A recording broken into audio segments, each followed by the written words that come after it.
On a tous déjà eu cette pensée à propos de notre N+1. Mais ça l'écorcherait de me faire un compliment sur mon travail? Reconnaître et être reconnu, tel est le besoin fondamental de toute personne.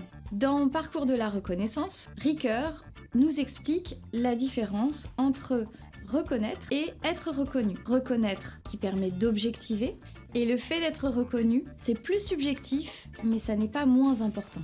En son sens le plus basique, reconnaître, ça n'est rien de moins que identifier, faire exister une personne. Un nouvel employé dans une entreprise a besoin d'être reconnu et accepté par ses nouveaux collègues.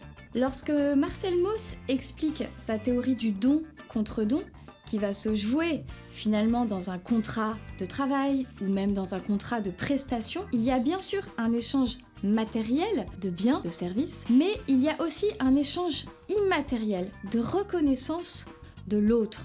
Il y a l'idée d'une reconnaissance des compétences de celui qui est employé et l'idée d'une reconnaissance de l'employeur qui a la capacité de pourvoir du travail.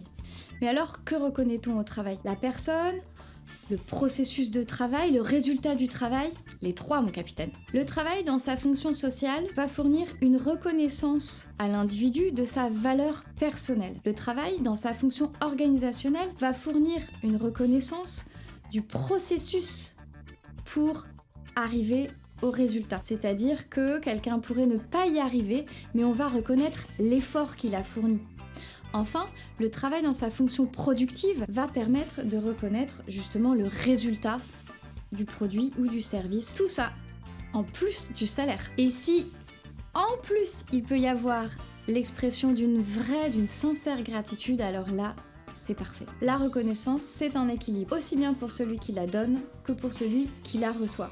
C'est ce que nous dit l'éthique aristotélicienne, qui vise à chercher et trouver une juste mesure de reconnaissance pour soi et pour les autres. N'hésitez pas à laisser en commentaire l'expression de votre reconnaissance pour cette chronique.